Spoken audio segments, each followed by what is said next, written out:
Hello everyone, সবাই কেমন আছো? নিশ্চয়ই ভালো আছো, সুস্থ আছো।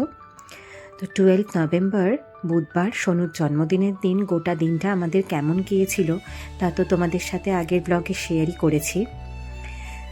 সেদিন সন্ধেবেলা হসপিটাল থেকে বেরিয়ে সোজা বাড়ি চলে আসলাম।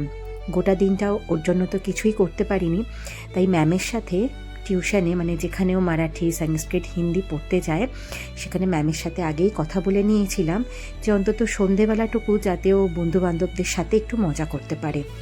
তাই বাড়িতে আসা মাত্রই কিন্তু সব কিছু রেডি করে ফেললাম। এই যে কেকটা দেখছো, এই কেকটা 12 তারিখ রাত্রে কিন্তু সোনুর মামাই পাঠিয়েছিল।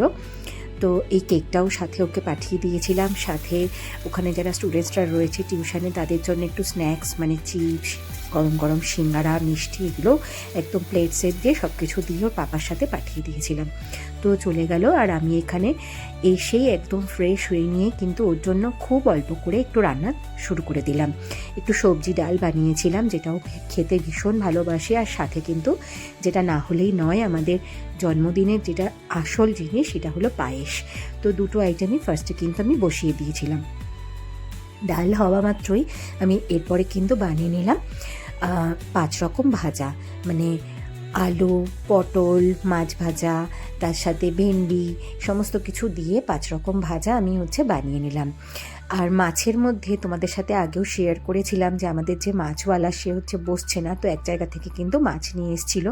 তো লোটে মাছ খেতে চেয়েছিল, লোটে মাছের ঝুড়ি, তো তার জন্য লোটে মাছের ঝুড়ি বানিয়েছিলাম। আর কাতলা মাছের একদম সিম্পল একটা কি বলবো, একটু মাখা মাখা করে কিন্তু একটু ঝোল বানিয়েছিলাম, বাস এই ছিল। আর টিউশনে গিয়ে ও সকলের সাথে কিন্তু এইভাবেই সেলিব্রেট করেছিল। তো ম্যামকে বলা হয়েছিল একটা ছোট্ট করে একটা ভিডিও বানিয়ে দিতে, তো ম্যামও খুব সুন্দর করে সবাইকে নিয়ে একটা ছোট্ট ভিডিও করেছিল। কেক কাটার পরে সবাই মিলে খাওয়া দাওয়া করে ওর জন্মদিনটা কিন্তু সত্যি শেষ মোমেন্টে এসে একটু ছোট করে খুব সুন্দর করে সেলিব্রেট হয়েছিল। তো সেটা খুব ভালো লেগেছিল। আর সবাই বন্ধুবান্ধবদের সাথে খুব মজাও করেছিল, সবাই খুব খুশিও হয়েছিল। তো সত্যি কথা বলতে সারাটা দিন যেভাবে গিয়েছিল, আমরা ভেবেছিলাম না যে ওর জন্য কিছু করতে পারবো আদৌ, কিন্তু এই সন্ধেবেলাটুকু ওকে এইটুকু আনন্দ দিতে পেরে, মজা দিতে পেরে সত্যি খুব খুশি হয়েছিলাম। তো চলো আজকের মতন এখানেই ব্লগটা শেষ করলাম। ব্লগটা ভালো লেগে থাকলে অবশ্যই কিন্তু like, comment, share and subscribe করে দিও।